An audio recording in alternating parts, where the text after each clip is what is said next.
Good afternoon, ladies and gentlemen, and welcome. For those of you traveling from far away, welcome to Doha. For those of you here, welcome to the session, and thank you very much for attending our EarthNA Summit. We are going to have now a session called Global Trends in Energy and Economics. And basically the question we're going to ask is, are we running out of resources or are we doing okay? And on the one hand, there's some important data that we need to keep in mind. According to a recent WWF study, wildlife populations have decreased by 69%. Humans are using natural resources 1.8 times faster than the planet's capacity to regenerate these resources. Human activities are driving a rate of species loss that is between 1,000 and 10,000 times higher than the natural extinction rate. And of course, once we add CO2 to the atmosphere, it stays there for anywhere between 300 and 1,000 years. But on the other hand, it is also true that we live in a world of superabundance. We have never had it better as human beings. Human well-being has improved by virtually any measure. We live better than our parents and better than the grandparents. The abundance in resources is increasing at a greater rate than the increase in population and consumption. And throughout history, science, technology, and human ingenuity and innovation have always created solutions, and we have been able to avoid scarcity. And the best example is how we were able to develop a COVID vaccine in less than 1 year in response to the COVID crisis. And this is not the result of chance, it's a result of the accumulation of knowledge and science over decades of medicine, progress in medicine.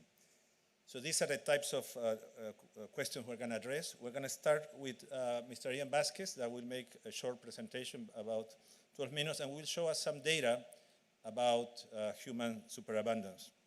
And then after that, we will have a very interesting panel discussion where you will hear different sides of the same coin. So let me introduce Ian Vasquez. Ian is Vice President for International Studies at the Cato Institute in Washington and Director of its Center for Global Liberty and Prosperity.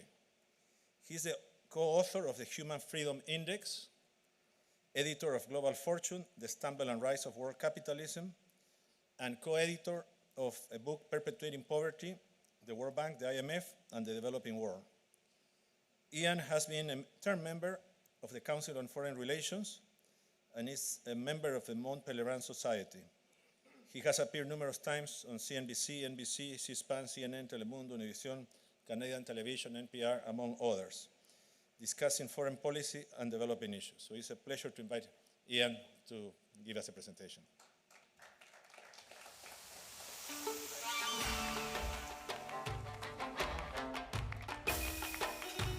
Thanks very much. Thank you very much, Gonzalo, for inviting me, and to the EarthNA Foundation for inviting me to their first summit. It's a pleasure to be here.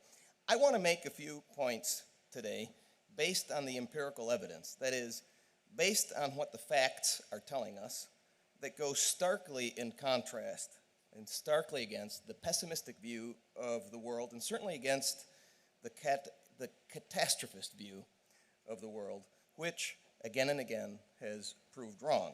And the first point I'd like to make is that humanity has never had it so good. We are living longer, healthier, safer lives than at any time in history, and we are doing so on an increasingly bountiful planet. The improvements in human well-being have been unprecedented and have especially benefited the developing world in this era of globalization. That human progress, which we have been able to observe, suggests that we can solve our problems, including very difficult problems, in ways that are often surprising and unpredictable. And finally, one point that I would like to discuss relates to another reason, which may be counterintuitive, that human progress is sustainable. And that is that we are not running out of resources. Rather, resources are becoming increasingly abundant. So let's look at the facts. I like to begin with this graph, which essentially shows that progress is a very recent thing in human history. For most of human history, thousands of years, growth was either stagnant or non-existent. And then something happened in the 19th century that allowed many of the countries that today we call rich to escape from mass poverty. Remember that in 1800, 80 to 90% of the world lived in extreme poverty, and that included all of Europe. And something happened in Europe that led to this explosion of wealth that occurred first there and then started spreading around the world and accelerated in this era of globalization. That something had very much to do with openness and the adoption, first in some countries and then in a greater part of the world, of the values and the policies and the institutions that we associate with liberalism. That is, the rule of law, tolerance, competition, market economy, and the creation of wealth based on increases in economic, personal, and civil liberties. We haven't always lived up to those, but there's clearly been a move in the world in that direction, and that accounts for so much of the progress that we've seen. That includes the spectacular drop in world poverty, which began a couple of hundred years ago, but has really accelerated during this era of globalization. We can see that poverty is now below 10% for the first time in history. Now, I could show you literally hundreds of graphs of improvements in human well-being. What I want to do is show you two indicators, and this could be repeated for so many indicators, of infant mortality and life expectancy, to see what has happened with those indicators around the world. Here's a graph of the improvements in both indicators in the United States. The United States had pretty good indicators, and they improved in both areas. What has happened in other parts of the world? Here's Africa, here's Asia, and here's Latin America. There has been unprecedented progress in the last 60 or so years. These indicators of infant mortality are collapsing, life expectancy has increased tremendously, and the gap between the rich and the poor in the world is closing at a very fast pace. Again, what I want to highlight is that if you look at any number of indicators of human well-being, the gap between the rich and the poor in those indicators, what really matters, human well-being, is closing at a dramatic rate, faster even than the gap that's closing in terms of income per capita. We can look at all sorts of indicators. Here's another health indicator. We're winning the war on cancer. In education, we see this tremendous increase in education, both primary, secondary school, and tertiary school, and it continues.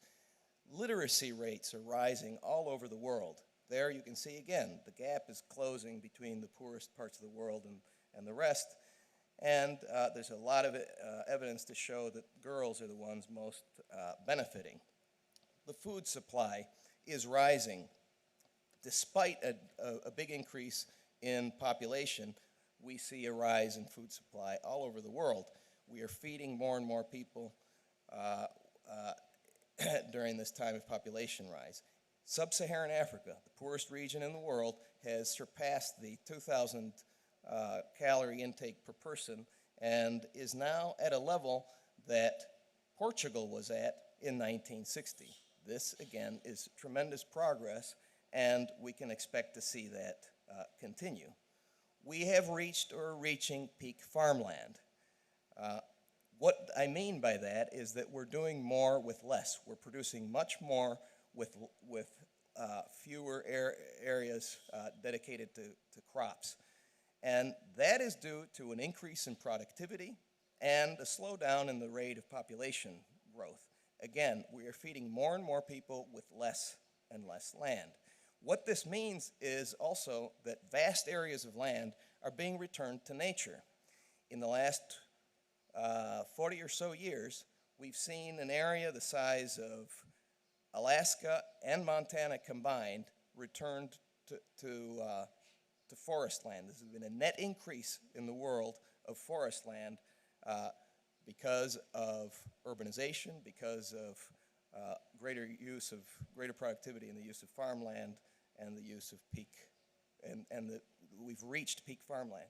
By the way, that phenomenon is occurring in all sorts of areas, especially in the most advanced parts of the world, like the United States, where we have reached and surpassed in the last 15 years peak use of all sorts of commodities: paper, fertilizer, steel, wood, and on. Dozens and dozens of things we have used, reached peak use of them, even though economic growth has continued to increase, and even though population has continued to increase. The total amount of use of those inputs has gone down.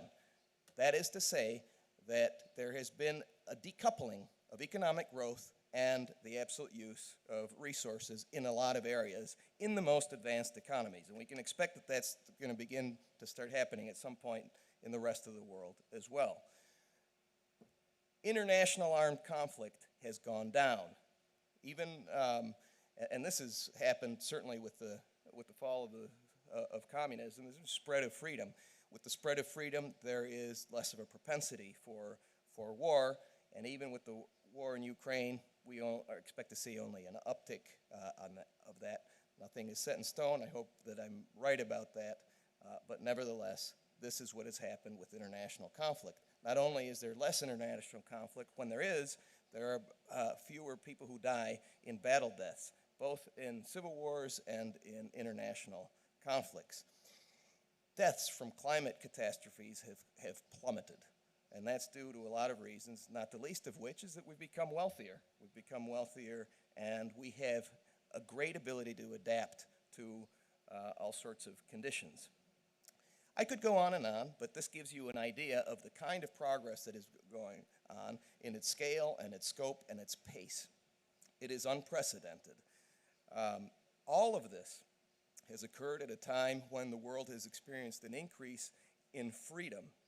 At the Cato Institute, we produce a Human Freedom Index with the Fraser Institute in Canada that measures economic, civil, and personal freedoms.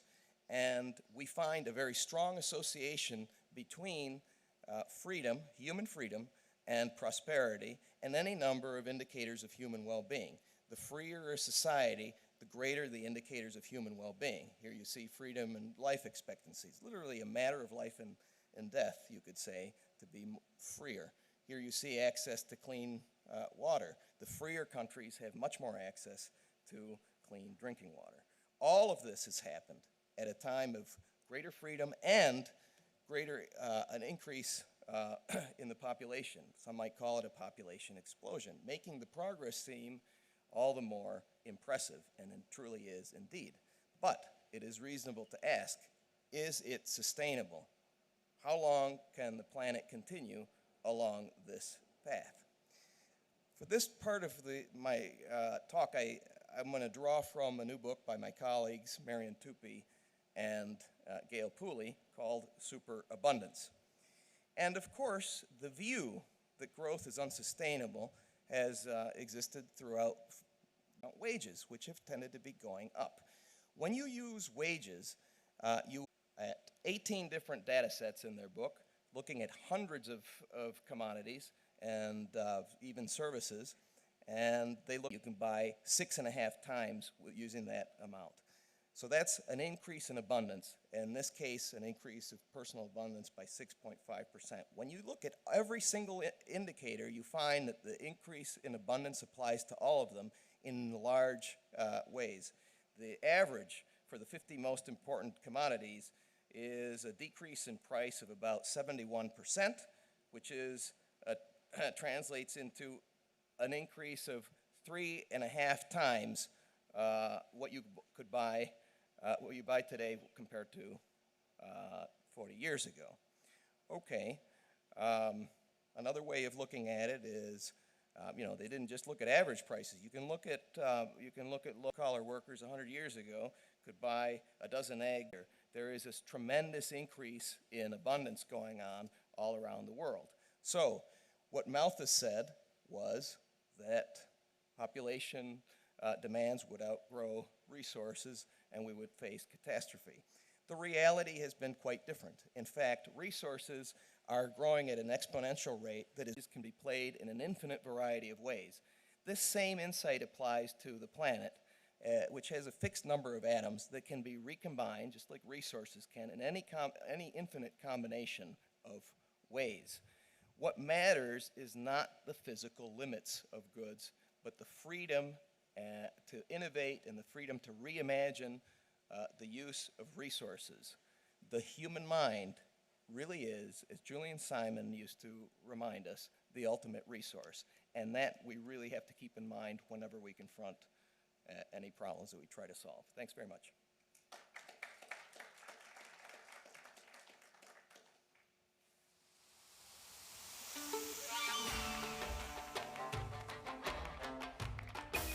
Thank you, Ian, very much for your presentation. I would like to now invite our panelists to be sitting one at a time. I will start with Manuel Pulgar Vidal. Manuel is currently the global leader of climate and energy at WWF, World Wildlife Fund. He has served as Minister of Environment of Peru between 2011 and 2016. He was president of COP20 in 2014, which is, of course, what led to the success of COP21 in Paris. Thank you, Manuel. I'm going to invite Dr. Matthew Agarwala, economist at the Bennett Institute for Public Policy, University of Cambridge. He's interested in measuring and delivering. Dr. Rava Areski. I don't know if Rava made it. Okay, so we don't have Rava.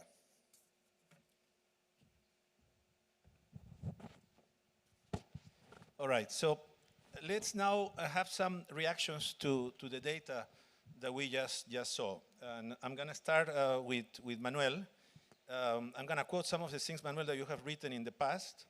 You say that without rapid and deep emissions cuts, we cannot limit the scale of loss and damage due to climate change. Beyond certain thresholds, some of the impacts of climate change become irreversible. The world's tropical coral reefs face near complete destruction, even at 1.5 degrees of global warming. So the question is, are there limits? Are there rates of use beyond which we cannot recover? Does this apply to nature? What are your ideas regarding this? Thank you, Gonzalo, and thank you to you all. Thank you, Ian. Look, this session, it is about progress. And Ian has showed us many numbers that it is showing how much humanity has progressed in many elements.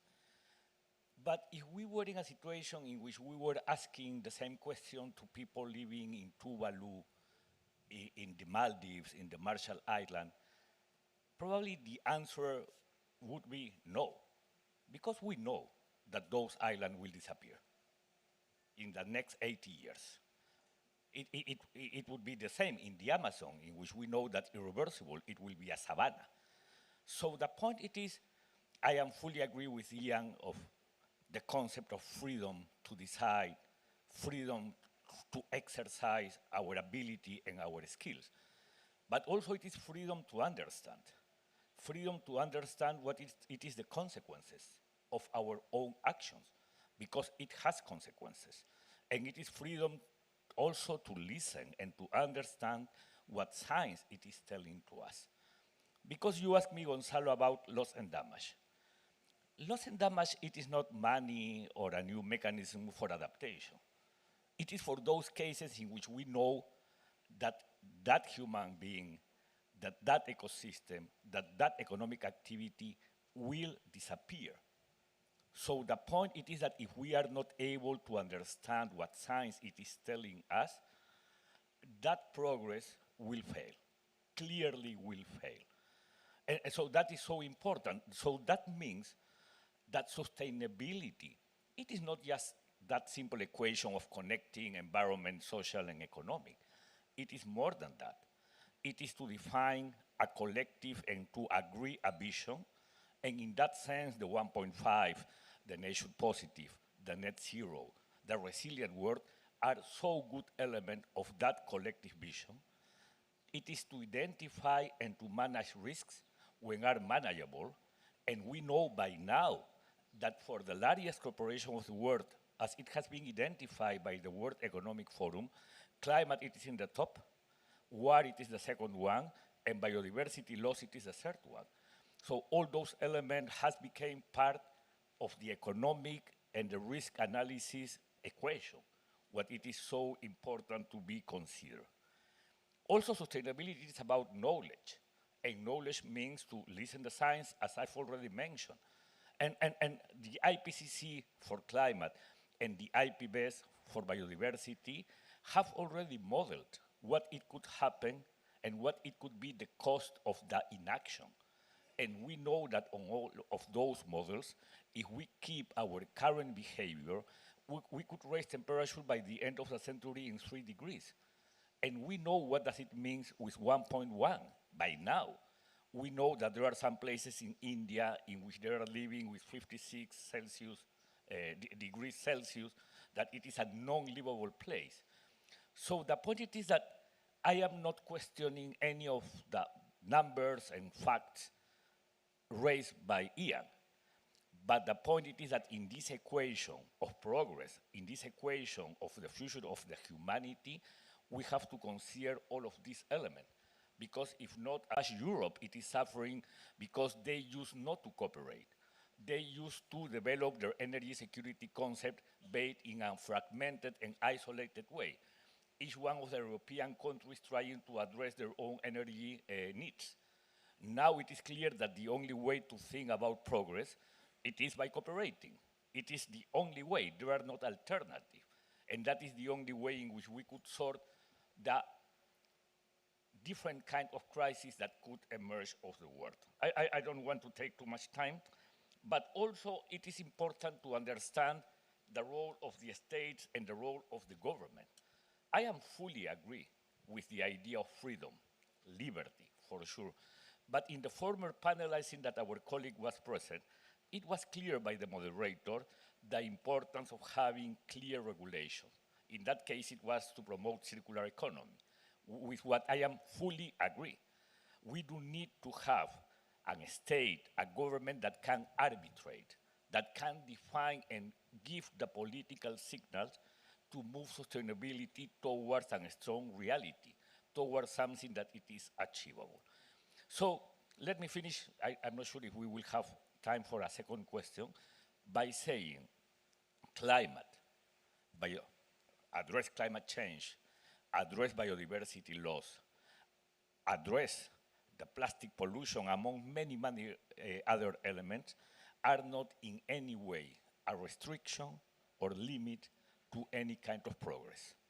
Are the conditions and the foundation to continue having the humanity progressing with clarity and in a more sustainable way. Thank you, Manuel.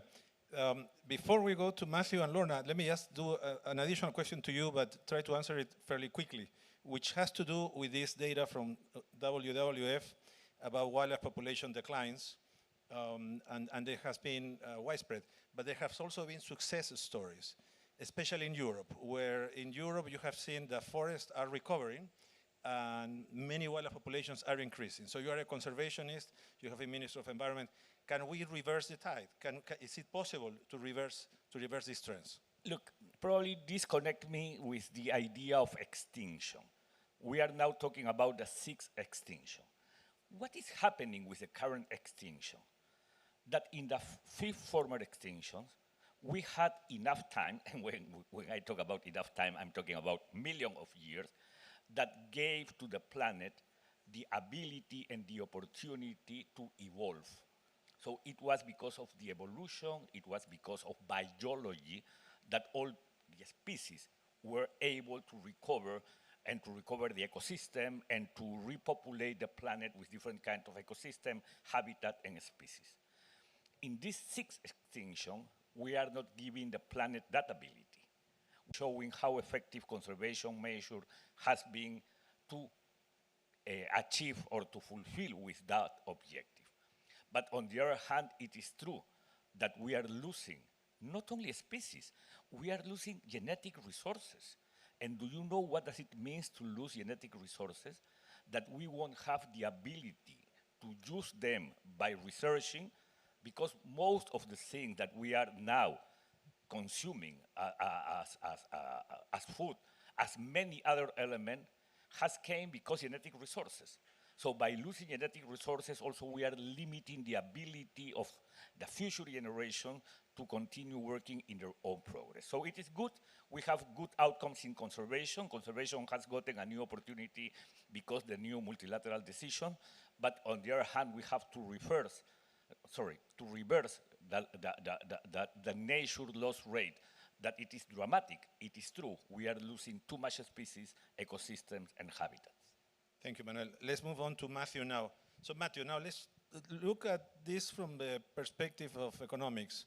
And you said that GDP was first introduced with the purpose of measuring if we can afford to go to war, right? But the current measures of growth don't account for sustainability. And you have developed, you are one of the leaders in something called the wealth economy methodology. And in fact, the next session after this, you're going to make a presentation about what you've done for us for Qatar. But tell us a little bit about what perspective wealth economics can provide related to the issue of superabundance. Wonderful. Thank you very much. And thank you, Ian, for your stimulating talk earlier.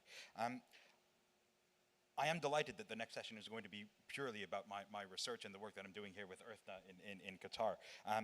I'll give a slight flavor of that now, and I'll try and respond to some of the comments and themes that you had made. I absolutely agree that GDP growth over the past 70 or 80 years has completely transformed the human condition, and for the better, in all parts of the world.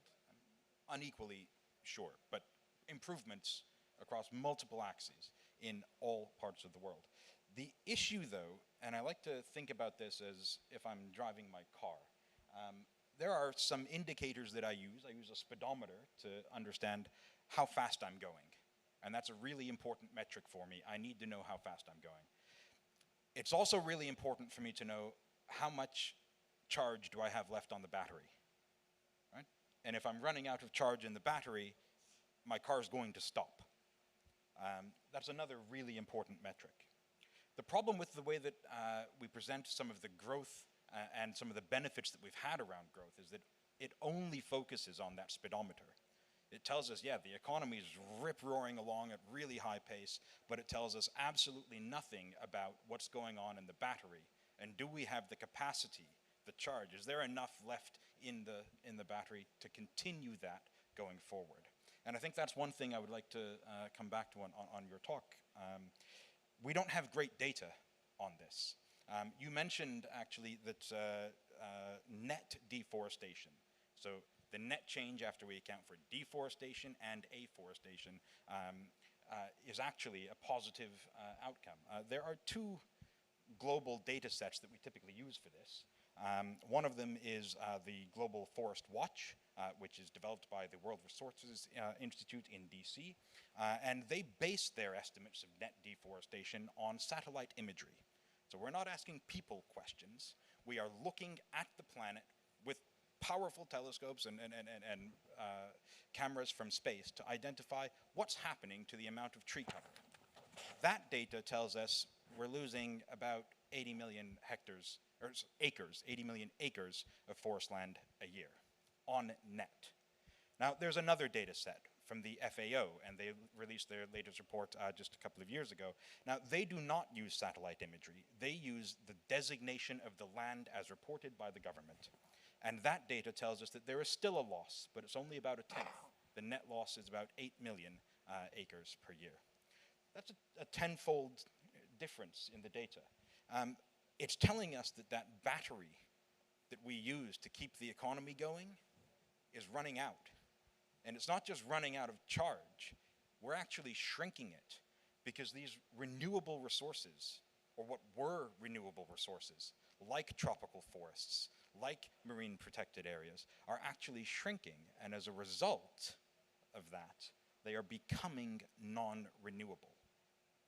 We can replace some things quite quickly, but you cannot replace a 3,000 or a 5,000-year-old forest in just a few years. So it's becoming non-renewable. Thank you, Matthew. Before we go to Lorna, you use an example of wealth economic using the pantry analogy. Why don't you tell us a little bit about what that means? You're giving away my next session. Yeah, if we think about income growth having been a great thing that's really improved the human condition, we also have to start thinking about the assets on which that income depends. So the way that I like to describe it is, imagine that you are in fact just running a bakery. The size of the pie that you can produce in the future depends on the stock of ingredients in your pantry. Run out of ingredients, tomorrow's pie is going to be smaller. It's that simple.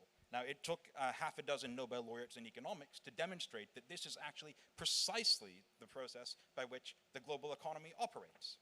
So we're going back to Bob Solow, Ken Arrow, Professor Sir Partha Dasgupta, my colleague in Cambridge. And essentially, much of the growth that we have enjoyed over the past half century has come at the expense of raiding the pantry.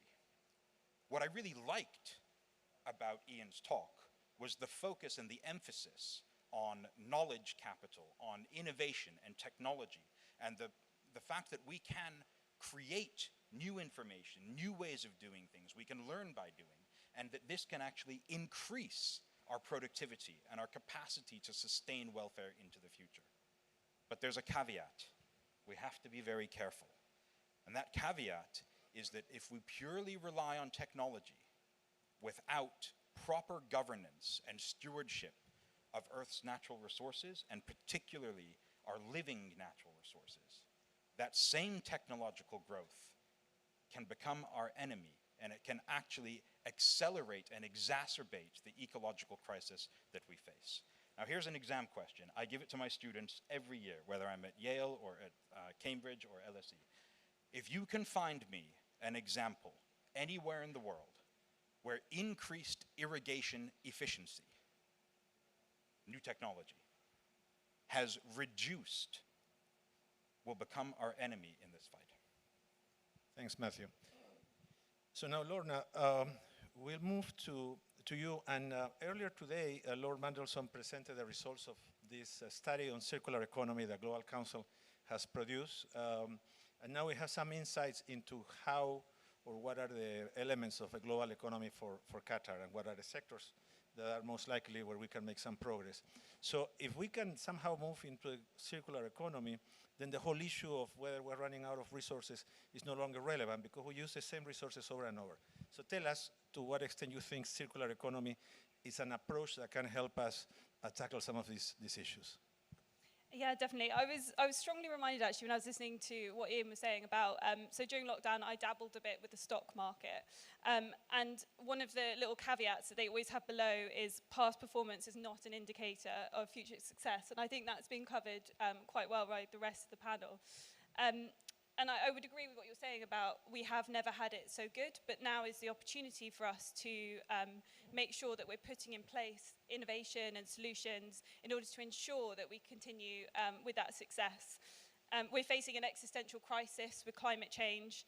A recent UCL study found that if we do nothing, it is much more expensive in the long run, and if we do nothing, we could end up with 40% of global GDP knocked off by climate change by 2100. But on the other hand, there are huge opportunities from moving to a circular economy.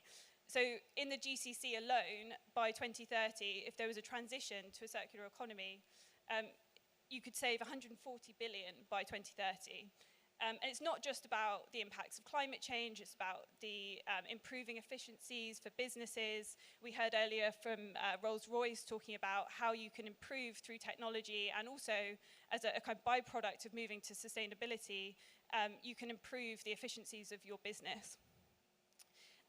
Because of this, there's a growing political momentum around circular economy, and also a transition to more sustainable economies in general. And it's not just about climate change, it's also other political motivations such as resource security. We've seen it's become forefront of a lot of minds, particularly in Europe recently. And so in Europe, you've seen a swathe of measures introduced with that aim in mind to reduce the amount of imports needed And so we've been working in Qatar with Earthna, and we've spoken to over 300 people, talking about how the lessons that we can learn from other countries, how can we apply them in a Qatari context, and really focusing on what are the solutions to these problems that we're identifying because of climate change. And out of this work that we did, we found a number of key messages that were repeated across all sectors. So collaboration is a really key thing, making sure that businesses are working together, that governments are working together, governments are working with businesses. One of the key bits of feedback we got was that there's great things happening in Qatar and other arid countries that businesses and governments can learn from, but it's not well known about. So part of our engagement process as well was about kind of saying, oh, have you heard of this company that does this that you're talking about? Another area that we found was planning. Peter Mandelson spoke earlier about the importance of setting long-term regulation and certainty so that you know, so businesses know and can plan for what is about to happen. So we know that climate change is having a significant impact now, particularly Maldives. So how do we plan for that future? How can we make sure that businesses have that certainty to put investment in place in a way that will support climate ambition and will be sustainable for continued growth? And the other area that we found was a very common theme was around data. If you can't measure it, you can't act on it. And this was a significant problem in most countries. And my background is UK policy, and you still have the problem where you can't get hold of the data. It's a challenge everywhere. But particularly, it's very difficult to design policy that will have an impact and will support the right areas of the economy if you don't have the data to back it up. So what I would say is planning and investing now, while we have it so good, is the way forward. Thank you, Lorna. We're coming to the end of this session, and I think I'm gonna give 30 seconds to each one of you to kind of make your final points, and then we'll give Ian a few minutes to just round it up, and then I will try to summarize afterwards. So Manuel, 30 seconds. Oh, 30. I will try. So I have heard a couple of times, or more than twice, GDP, as a still concept of competitiveness and progress. But by now, carbon is becoming an important element to measure competitiveness.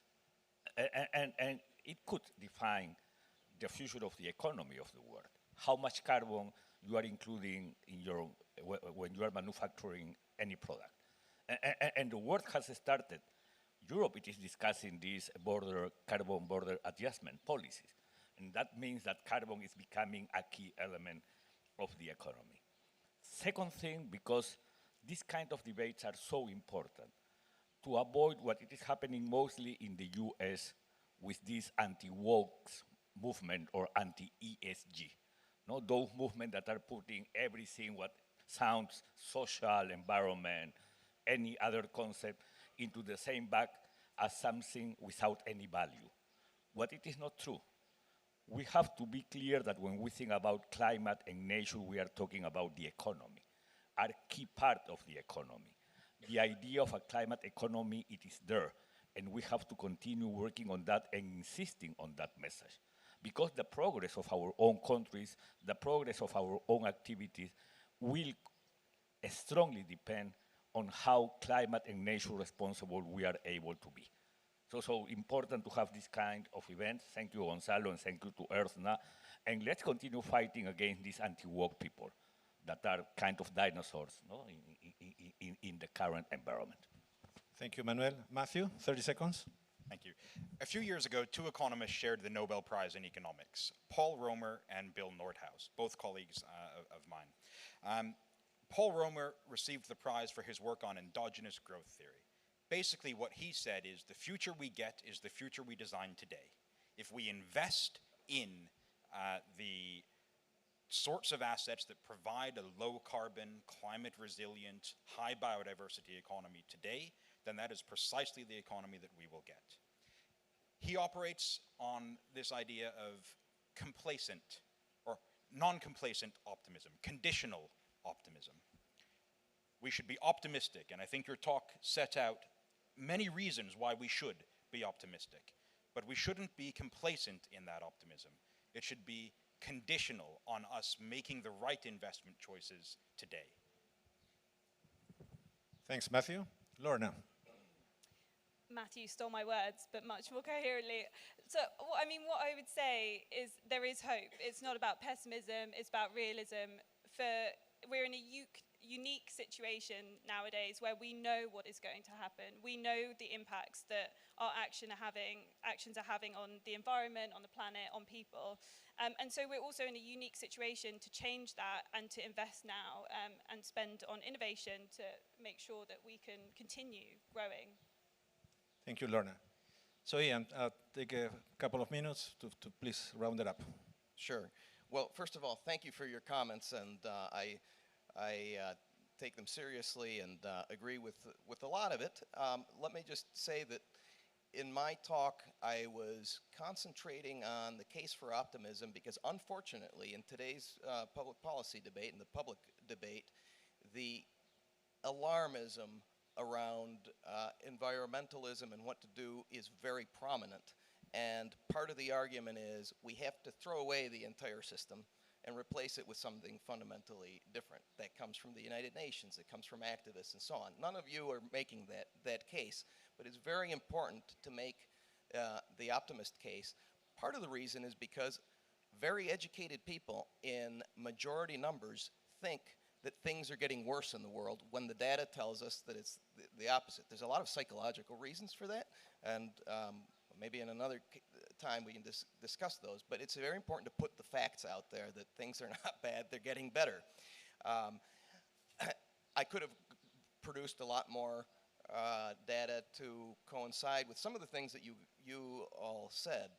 For example, as recently as 1990, I think that there was only about 9,000 places in the world that were set aside for conservation. Today it's in the hundreds of thousands.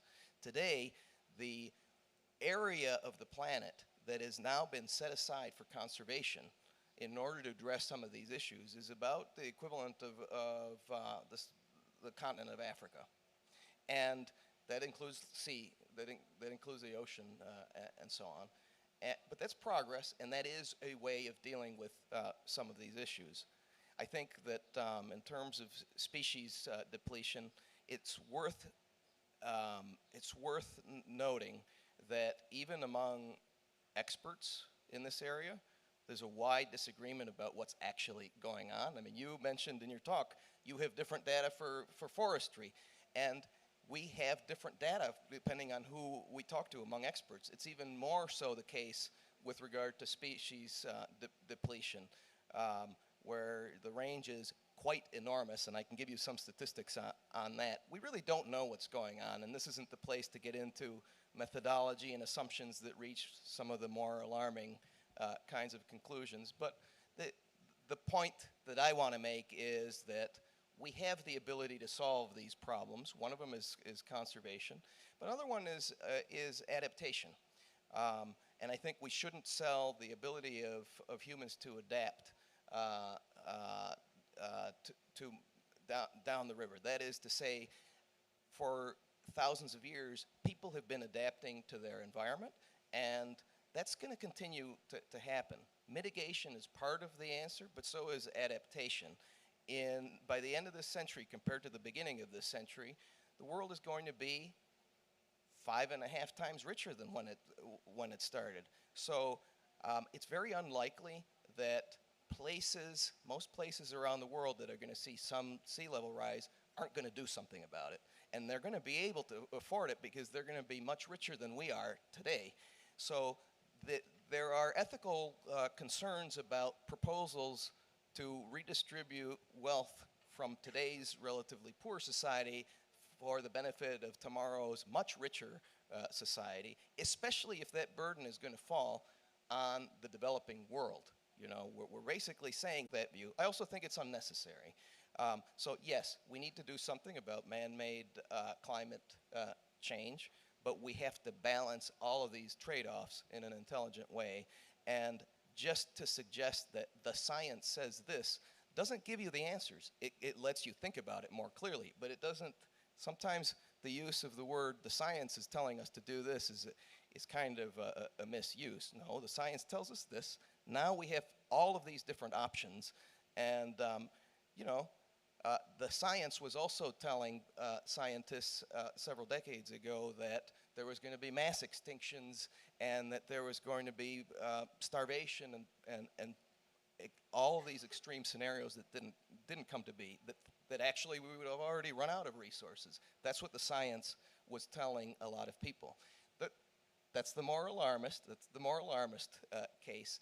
But anyway, there are a lot of issues here. It's about making the mental switch, as Peter Diamandis and others have said, from a mindset of scarcity to a mindset of abundance, to valuing knowledge and innovation and not thinking always in terms of physical limits. And for that reason, I really don't agree with your metaphor about the pantry, because what we've been seeing is that we keep going back to the pantry and getting more and more out of it than ever before. It's not a gas tank that is running low. It's a car that, as you drive it, is improving, and it goes from gas, and then it goes to electric, and tomorrow it'll go to nuclear. Who knows what it's going to go to, you know? But if we sit here and say, well, the science tells us that we have to tell everybody how to do this, that's a form of central planning, and it removes innovation from the decentralized market decision making. And that's the danger of these proposals that say, and now that we know that innovation is important, I know what that innovation is going to be.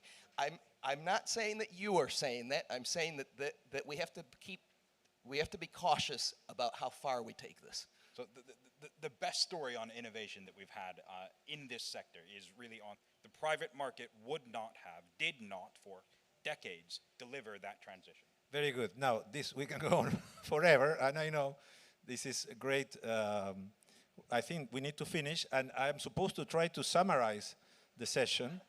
but of course, the first thing I want to say is that I have 4 great friends here, and I rather don't summarize because I want to keep you as friends.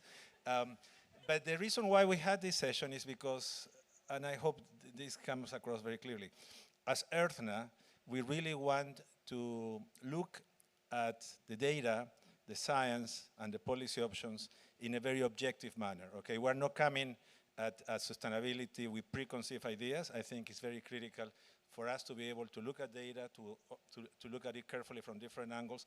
And I think this has been a wonderful session that has shown the value of having these types of discussions. So I want to thank Ian, Lorna, Matthew, and Manuel, and I would like to ask for a big round of applause for them.